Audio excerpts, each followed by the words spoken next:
ಪ್ರಿಯ ನಿರೀಕ್ಷಕರೇ, ನಮಸ್ಕಾರ. ಬೀರ್ಬಲ್ನ ವಿಶೇಷ ಕಾರ್ಯಕ್ರಮಕ್ಕೆ ಆತ್ಮೀಯವಾದ ಸ್ವಾಗತ. ವೀಕ್ಷಕರೇ, ರಾಜಕೀಯ ವಲಯದಲ್ಲಿ ಇವತ್ತೊಂದು ದೊಡ್ಡ ಸಂಚಲನ ಸೃಷ್ಟಿಯಾಗಿದೆ.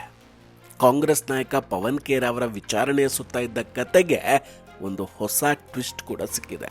ಕಳೆದ 2 ದಿನಗಳಿಂದ ಸತತ 18 ಗಂಟೆಗಳ ಕಾಲ ಸುದೀರ್ಘ ವಿಚಾರಣೆಯ ನಂತರ ಪವನ್ ಖೇರಾ ಅವರು ಕ್ರೈಮ್ ಬ್ರಾಂಚ್ ಅಧಿಕಾರಿಗಳ ಮುಂದೆ ಎಲ್ಲವನ್ನ ಬಾಯ್ಬಿಟ್ಬಿಟ್ರ. ಅಸ್ಸಾಂ ಮುಖ್ಯಮಂತ್ರಿ ಹಿಮಂತ್ ಬಿಶ್ವ ಶರ್ಮಾ ಅವರ ಪತ್ನಿಯ ವಿರುದ್ಧದ ಪಿತೂರಿಯಲ್ಲಿ ಕಾಂಗ್ರೆಸ್ನ ಯಾವ ದೊಡ್ಡ ನಾಯಕನ ಹೆಸರು ಹೊರಬಂದಿದೆ.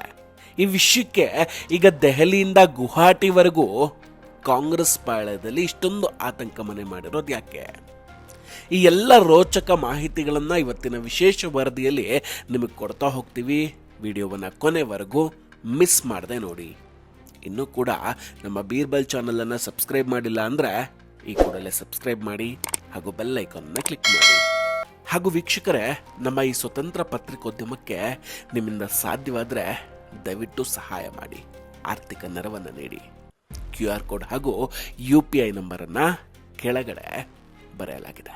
ವೀಕ್ಷಕರೇ, ಅಸ್ಸಾಂ ಮುಖ್ಯಮಂತ್ರಿ ಹಿಮಂತ್ ಬಿಶ್ವ ಶರ್ಮಾ ಅವರು ಪ್ರಮಾಣ ವಚನ ಸ್ವೀಕರಿಸಿದ ಮರುದಿನವೇ ಪವನ್ ಖೇರಾ ಅವರಿಗೆ ಗುವಾಹಟಿಗೆ ಬರೋದಕ್ಕೆ ಕ್ರೈಮ್ ಬ್ರಾಂಚ್ನಿಂದ ಬುಲಾವ್ ಬಂದಿತ್ತು.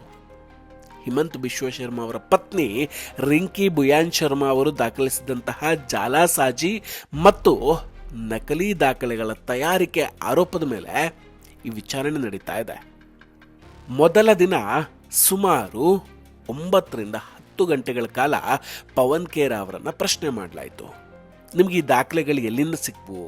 ಇವುಗಳನ್ನು ಸಿದ್ಧಪಡಿಸೋದಕ್ಕೆ ನಿಮಗೆ ಹೈಕಮಾಂಡ್ನಿಂದ ಆದೇಶ ಇತ್ತಾ? ನಿಮ್ಮೊಂದಿಗೆ ಬೇರೆ ಯಾವ ನಾಯಕರು ಶಾಮೀಲಾಗಿದ್ದಾರೆ? ಈ ತರಹದ ಪ್ರಶ್ನೆಗಳನ್ನು ಪವನ್ ಖೇರಾ ಅವರ ಮುಂದೆ ಇಡಲಾಗುತ್ತೆ. ಆದರೆ ಮೊದಲ ದಿನ ಇದ್ಯಾವುದಕ್ಕೂ ಸ್ಪಷ್ಟವಾದ ಉತ್ತರ ನೀಡದೆ ಪವನ್ ಖೇರಾ ಅವರು ಮೌನವಾಗಿಬಿಟ್ಟಿದ್ರು. ಬಟ್ 2ನೇ ದಿನ ಪರಿಸ್ಥಿತಿ ಬದಲಾಗುತ್ತೆ. ಮೂಲಗಳ ಪ್ರಕಾರ ಪೊಲೀಸರವರಿಗೆ ಒಂದು ವಿಷಯವನ್ನು ಸ್ಪಷ್ಟಪಡಿಸ್ತಾರೆ. ನೀವು ಸರಿಯಾಗಿ ಸಹಕರಿಸದೇ ಇದ್ರೆ ನಾವು ನಿಮ್ಮನ್ನ ವಶಕ್ಕೆ ಪಡೆಯಬೇಕಾಗತ್ತೆ. ಸುಪ್ರೀಂ ಕೋರ್ಟ್ ಕೂಡ ಆಲ್ರೆಡಿ ತನಿಖೆಗೆ ಸಂಪೂರ್ಣವಾದ ಸಹಕಾರ ನೀಡುವಂತೆ ನಿರ್ದೇಶನ ಕೂಡ ಕೊಟ್ಟಿದೆ. ಒಂದು ವೇಳೆ ನೀವೇನಾದರೂ ಇದಕ್ಕೆ ಸಹಕರಿಸದೇ ಇದ್ರೆ ಕ್ರೈಮ್ ಬ್ರಾಂಚ್ ತನ್ನ ಅಧಿಕಾರವನ್ನು ಚಲಾಯಿಸಬೇಕಾಗುತ್ತೆ ಅನ್ನೋ ಎಚ್ಚರಿಕೆಯನ್ನ ಪವನ್ ಖೇರಾ ಅವರಿಗೆ ನೀಡುತ್ತೆ. ಅದಾದ ಮೇಲೆ ಪವನ್ ಖೇರಾ ಅವರು ಕಾಂಗ್ರೆಸ್ನ ಒಬ್ಬೊಬ್ಬರೇ ನಾಯಕರ ಹೆಸರುಗಳನ್ನು ಹೇಳೋದಕ್ಕೆ ಶುರು ಮಾಡಿಕೊಳ್ತಾರಂತೆ.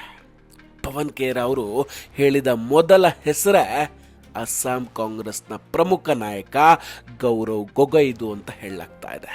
ಈ ಸುದ್ದಿ ಹೊರಗೆ ಬರ್ತಿದ್ದಂಗೆ ಅಸ್ಸಾಂ ಕಾಂಗ್ರೆಸ್ ಕಚೇರಿಯಿಂದ ಹಿಡಿದು ದೆಹಲಿಯ ಕಾಂಗ್ರೆಸ್ ಪ್ರಧಾನ ಕಚೇರಿವರೆಗೂ ಕೂಡ ನಡುಕ ಶುರುವಾಗುತ್ತೆ.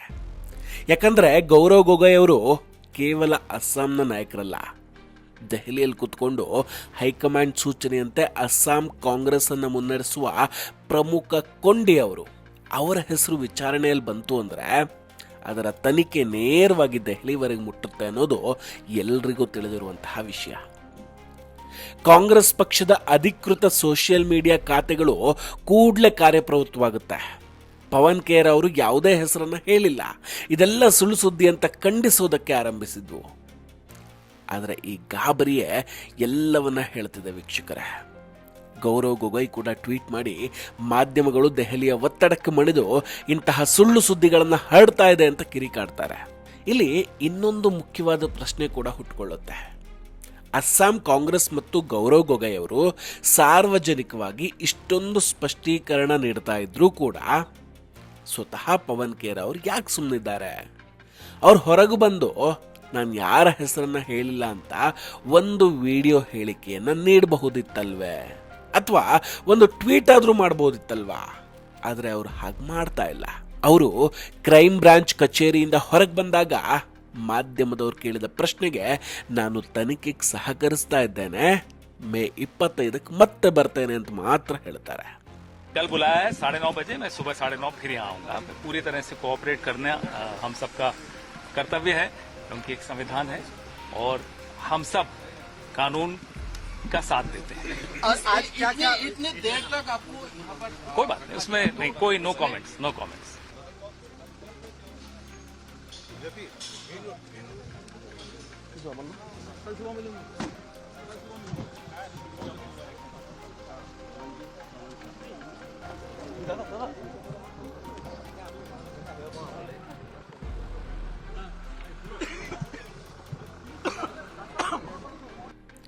ಮೂಲಗಳ ಪ್ರಕಾರ ಪವನ್ ಖೇರ ಅವರು ಈಗ ಕಾಂಗ್ರೆಸ್ನ ಇತರ ನಾಯಕರಿಂದ ದೂರ ಉಳಿದಿದ್ದಾರೆ. ಗುವಾಹಟಿಯಲ್ಲಿ ಯಾವುದೇ ಕಾಂಗ್ರೆಸ್ ನಾಯಕರೊಂದಿಗೆ ಕಾಣಿಸ್ಕೊಳ್ತಾ ಇಲ್ಲ ಅವರು. ಇದರ ಅರ್ಥ ಏನು ಹಾಗಾದ್ರೆ?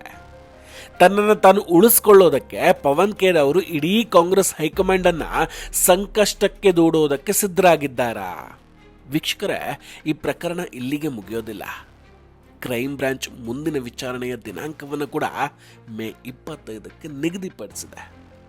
ಅಲ್ಲಿವರೆಗೂ ಕೂಡ ಪವನ್ ಖೇರ ಅವರಿಗೆ ಯೋಚಿಸೋದಕ್ಕೆ ಸಮಯವನ್ನು ನೀಡಲಾಗಿದೆ ಅಂತ ಹೇಳಲಾಗ್ತದೆ.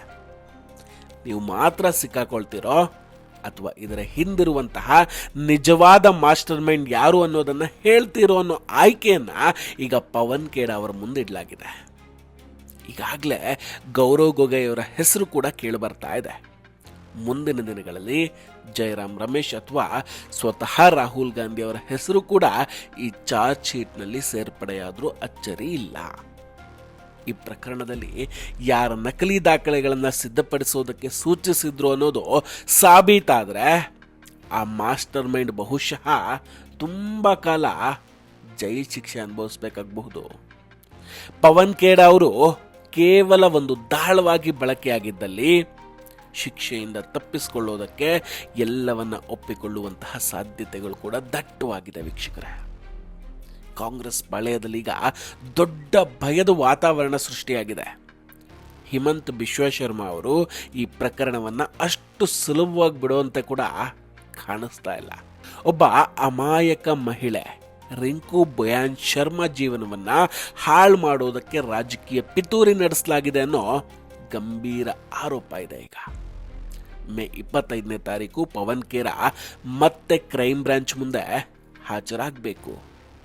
ಆಗ ಯಾವ ಹೊಸ ಸ್ಫೋಟಕ ಮಾಹಿತಿ ಹೊರಗೆ ಬರುತ್ತೆ, ಯಾರು ಜೈಲಿಗೆ ಹೋಗ್ತಾರೆ, ಕಾಂಗ್ರೆಸ್ನ ಈ ಸಂಚು ಅವರಿಗೆ ಮುಳುವಾಗುತ್ತಾ, ಎಲ್ಲದಕ್ಕೂ ಕೂಡ ಉತ್ತರ ಸಿಗುತ್ತೆ.